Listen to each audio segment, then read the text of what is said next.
Okay, we are looking at acids and bases in this chapter. So be sure to look at this handout.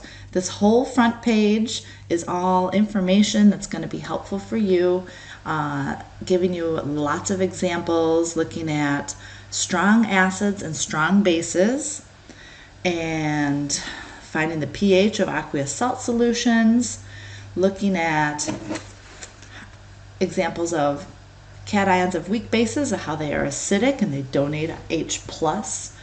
And then cations of strong bases are neutral, they do not interact with water.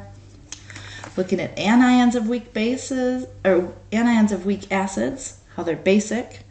Anions of strong acids are neutral. So we can see the similarities here of strong acids, strong bases, and weak acids and weak bases.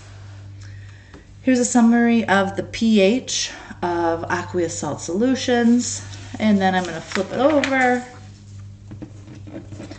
Here's some types of acid-base reactions, so all important things to look at.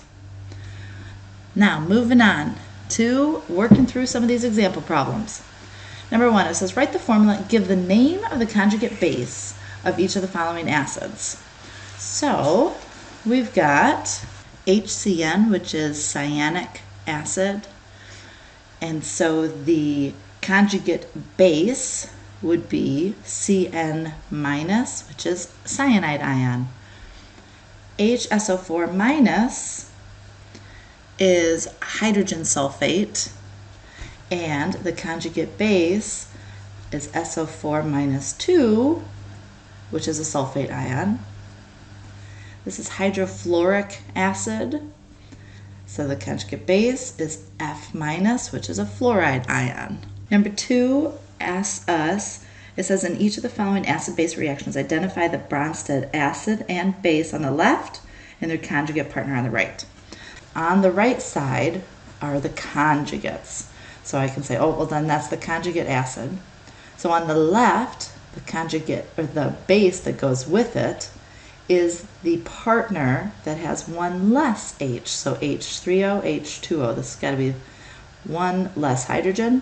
So here's my base. Therefore, on the right is the conjugate acid. And then I look at these guys, HCO2H, HCO2-. Who has more hydrogens? Obviously this guy on the left. There's 2 H's. Over here there's only 1 H. So the one with more H's is the acid. So the acid's on the left, so therefore the conjugate base is on the right. For letter B, we have ammonia, NH3. So if I look over on the right-hand side, the species that is most like NH3, either plus or minus a hydrogen, is NH4+. So I can look at this and go, oh, the right side has more H's, so therefore it's got to be the acid, and because it's on the right, it's the conjugate acid. So on the left, its partner is the base. So NH3 is the base. And then again, H2S versus HS. Those two are going to be partners. This guy has more hydrogens because there's 2 H's. So he's got to be the acid. This guy's got to be the conjugate base. Letter C. We have HSO4-, and on the right, I have SO4-2. So therefore we lost a hydrogen. So who has more hydrogens? This guy. So he's our acid. Therefore the one on the right is the conjugate base. And then I can look at OH and H2O. Similar species. One is, this guy has more H's. See how he has 2 H's? This guy only has 1 H. So he's the conjugate acid. That is the base. Looking at number 3, we have an aqueous solution and it has a pH of 3.75. What is the hydronium ion concentration of the solution, and is it acidic or basic? Well, it's definitely acidic because 3.75 is less than 7. Remember, 7 is neutral, so it's an acidic solution. And therefore, I have strong hydronium ion concentration. To find the pH, remember pH is a negative log of H+, or we can say H3O+. Those are used interchangeably. So I can flip this around and I can solve for H plus or the H3O plus, and I can say that the hydronium ion concentration is equal to 10 raised to the negative pH. So 10 raised to the negative 3.75 is 1.8 times 10 to the negative fourth m. And remember, molarity stands for moles per liter. All right, moving on to number 4. It says, what is the pH of an aqueous solution of 3.73 times 10 to the negative 2 molar per chloric acid? So I'm going to look back to the front of our handout. And remember, it says strong acids and strong bases ionize 100% in aqueous solution. So strong acids, HCl, we can write as H plus and Cl minus in solution. So the concentration of that strong acid is going to be the concentration of that hydrogen ion, or the H3O plus. And perchloric acid is one of our 6 strong acids. So knowing that, again, because it's a strong acid, HA plus water, remember, it's not going to interact with the water. So we see HA is going to break down into H plus and A minus. So that H plus is equal to, that concentration of the H plus is equal to the concentration of the acid. So 3.73 times 10 to the negative 2 is going to be the concentration of that H plus. So to find the pH, we just need to take the negative log of 3.73 times 10 to the negative 2, and we get a pH of 1.43. Moving on to number 5. What is the hydronium ion concentration in an aqueous perchloric acid solution that has a pOH of 11.360? Okay, so things to know. Perchloric acid is a strong acid. Okay, so pH plus pOH is equal to 14. So if I know the pH, or to find the pH, it's going to be 14 minus 11.360, because it tells us the pOH. So it'd be 2.64. That's our pH. To find the hydronium ion concentration, remember, the concentration of H plus is equal to 10 raised to the negative pH. And that gives us 2.29 times 10 to the negative 3. Or we could also do it this way. We know that Kw is equal to 1 times 10 to the negative 14. So the concentration of H plus times the concentration of OH minus is equal to 1 times 10 to the negative 14. So I could do, to find OH, I could do 10 raised to the negative pOH that was given to us at 11.360 to get the concentration of OH. Then I could just do 1 times 10 to the negative 14 divided by the concentration of the OH to get the concentration of H. And either way, you should get the same exact answer. So just showing you 2 different ways to calculate it. Number 6 says the pH of an aqueous solution of 0.467 molar acetyl salicylic acid is what? Well, we know that this is not a strong acid, so we need to show our ICE table and then figure it out mathematically. So I've got my HA plus in water. It's going to give us H plus and A minus. So my initial concentration of the acid, it told us was 0.467. And I just disregard that. Water concentration's negligible. It's not there. And we know that initially, because I stands for my initial, I have no product formed. So both of those are 0. Now my change in concentration, we know that I'm going to lose, right? Lose some reactant, gain product. And this is what I care about, this H plus. I want to know the concentration of the solution of this weak acid. So at equilibrium, I have 0.467 minus X as my acid, and then I have 0 plus X is X, 0 plus X is X. And then when we set up our Ka, now this is something that we would find in our table that's in our book, or there should be a resource right in your Canvas page. But the Ka for acetyl salicylic acid is 3.00 times 10 to the negative 4. So then we write that Ka is equal to our products over reactants. Well, our products are x and x, so x times x is x squared, over our reactants, 0.467 minus x. Now, the assumption rule tells us that this x is so small, we can disregard it. It's going to be, because our Ka is so small, this is times 10 to the negative 4, so 0.0003. So when our Ka is so small, we're assuming that this x is very small, and we can disregard it, which allows us to say that, well, x squared is equal to 3.00 times 10 to the negative 4 times 0.467, which gives us 1.401 times 10 to the negative 4th. Take the square root of both sides, and we get that x is equal to 1.18 times 10 to the negative 2. And that's capital M, that's the concentration of H+, because x is H+. And then from there, we can find the pH of the solution by taking the negative log of H+. So the negative log of 1.18 times 10 to the negative 2 should give us a pH of 1.93. Now looking at number 7, it says, what is the pH of an aqueous solution of 1.98 times 10 to the negative 2 molar of hydrobromic acid?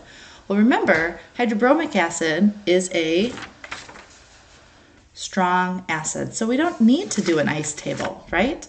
Strong acid, remember that the pH is the negative log of H+ concentration, and that strong acid is 100% going to dissociate in aqueous solutions. So the concentration given to us for the concentration of hydrobromic acid, which was 1.98 times 10 to the negative 2, is equal to the H+ concentration. So the negative log of the concentration that we were given is going to give us a pH of 1.70. Number 8, what is the pH of an aqueous solution of 0.503 molar acetic acid? Well, acetic acid is not one of the 6 strong acids, so because it's a weak acid, we need to do an ice table. So there's my acetic acid. Again, in water, it's going to dissociate. We have our H+, so we have our conjugate base over here from the acid, conjugate base. So I started with 0.503. Again, I'm minusing x. I have 0 products at first, so I'm plusing x. So I have 0.503 minus x, and then x and x. So again, I'm going to look up acetic acid on my resources chart and see that it's 1.8 times 10 to the negative 5. So my Ka is equal to products, so x times x is x squared, over reactants. And again, I can use the assumption rule to assume that that x is so small that it's negligible. So I'm going to solve x squared is equal to, and I'm going to multiply these two together, cross multiplying. 0.503 times 1.8 times 10 to the negative 5 should give me 9.054 times 10 to the negative 6. Take the square root of both sides and I get x, and x we know is equal to the H+ concentration. And from there, the pH of this acetic acid, the negative log of what I just found, should be 2.52. Number 9 wants to know the pH of an aqueous solution of 0.461 molar ammonia. Well, if I look at my strong acids and strong bases, ammonia is not listed on there. But if I looked at my table of Kas and Kbs, we would see that there was a Kb listed for ammonia. Ammonia is a weak base. So the Kb for ammonia we know is 1.80 times 10 to the negative 5th. And if there's a Kb, that means we need to do an ice table. So I'm going to write down NH3 in water. We know that this is a base, so water is acting as an acid. That means my conjugate base over here must be OH minus. If water's an acid, right, it's donating a hydrogen. So it goes from 2 H's down to 1 H, OH minus. And that means that my ammonia, if it's a base, it's going to be grabbing that H. So it goes from NH3 to NH4 plus. All right. So with this ice table, I'm able to calculate, notice that we don't see an H plus, but there is an OH minus, which is great. Okay, let's set up our ice table. It told me that it was 0.461 molar of ammonia. So underneath of ammonia, I know its concentration. Again, it's going to minus X. Over here, I started with 0 product, but after losing reactant, gaining product, I have X and X. 0.461 minus X. I know KB, so I can set up KB. KB is equal to products over reactants. Again, I can assume that that X is negligible. So I have X squared is equal to these two times each other. Take the square root of both sides and I get X. Now X can either be ammonium or OH minus. Ammonium is not the same as H plus. Remember, H plus is either H plus or H3O plus, not an H4 plus. So X in this case, we're going to say, oh, that's our OH minus concentration. And if I know OH minus concentration, I can do one of two different things. I can go to find, because it wants the pH, I can say, well, I need to eventually get to H plus concentration. So let's say Kw is equal to H plus concentration times OH minus concentration, and then do the 1 times 10 to the negative 14th divided by 2.88 times 10 to the negative 3 to get an H plus concentration of this. Or I can say, well, pH plus pOH is equal to 14. So I could say, well, if I have OH concentration to get pOH, I can do that. And then 14 minus my pOH would give me a pH of 11.45. Either one of those setups will get you to the same answer. Number 10. What is the pH of an aqueous solution of 4.62 times 10 to the negative 2 molar of sodium hydroxide? Well, sodium hydroxide, really any hydroxides, but definitely sodium hydroxide is a strong base. But I do want to make a point of calcium hydroxide, barium hydroxide, strontium hydroxide. If it was any one of those, notice that, for example, barium hydroxide dissociates into a Ba plus 2 ion and 2 OH minus ions, as opposed to sodium hydroxide breaks into one Na plus and an OH minus. So this is a 1 to 1 to 1 ratio. This is 1 to 1 to 2 ratio. And that OH concentration is what we are wanting to find. So in that case, when I'm doing my comparisons here, and I find X, I would need to multiply my concentration by 2. But in this case, we don't have to. We're told that we have 4.62 times 10 to the negative 2, and because I know that this is my NaOH, 1 mole of NaOH is equivalent to 1 mole of OH minus. So I can say that that concentration is equal to this concentration because it's a 1 to 1 ratio. So I can just say, well, to find the pOH is the negative log of that concentration, which is 1.33. And then the pH would be 14 minus 1.33. So it's a pH of 12.7. And again, if it was a different solution like barium hydroxide, it would be important to note that I would say start with that barium hydroxide concentration given in the problem, and I would say, well, 1 mole of BaOH2 has 2 OH minus moles. So I would take this and times it by 2 to have the concentration or the molarity of your OH minus, and then we would take that number and put that into our negative log of our OH minus. Number 11, the pH of aqueous solution of 0.433 molar ethylamine. It's a weak base with the formula of this. So weak base, we need to look at our Ka, Kb table. And ethylamine, we're going to do our ice table with C2H5NH2. So that is my base, I'm going to call it, which means that my conjugate acid will have one more H. And that means that my water is acting as an acid, so its conjugate base is going to be OH minus. All right, hopefully you're getting comfortable with these ice tables. And I would say that my Kb, again, from my Ka, Kb resource table, I would look up ethylamine is equal to my products over my reactants. I can use that assumption rule and cross off my minus x.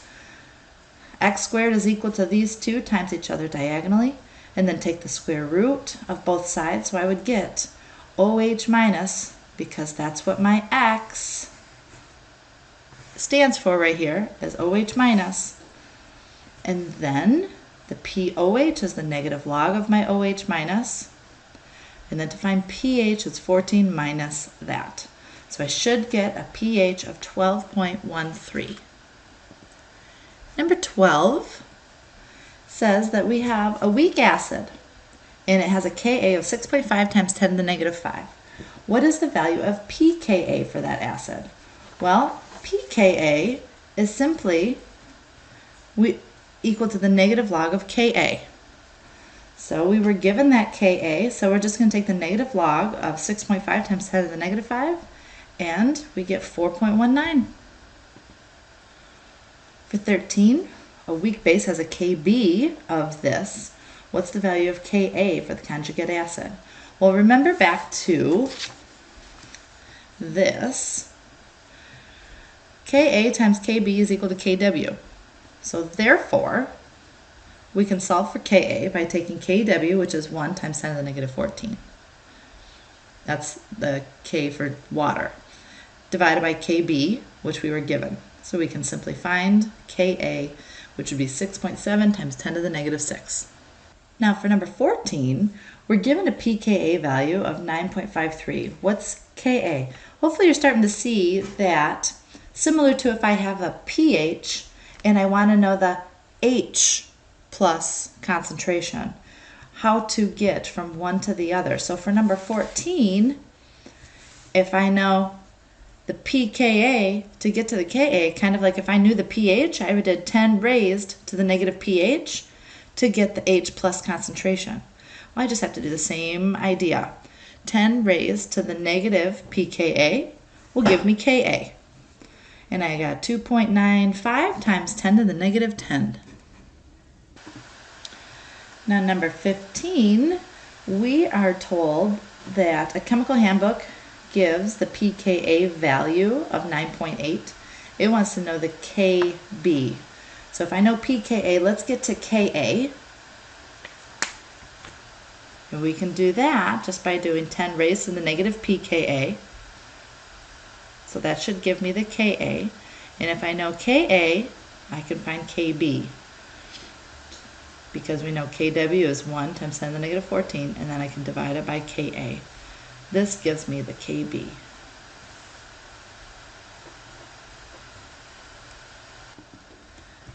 Now let's look at number 16.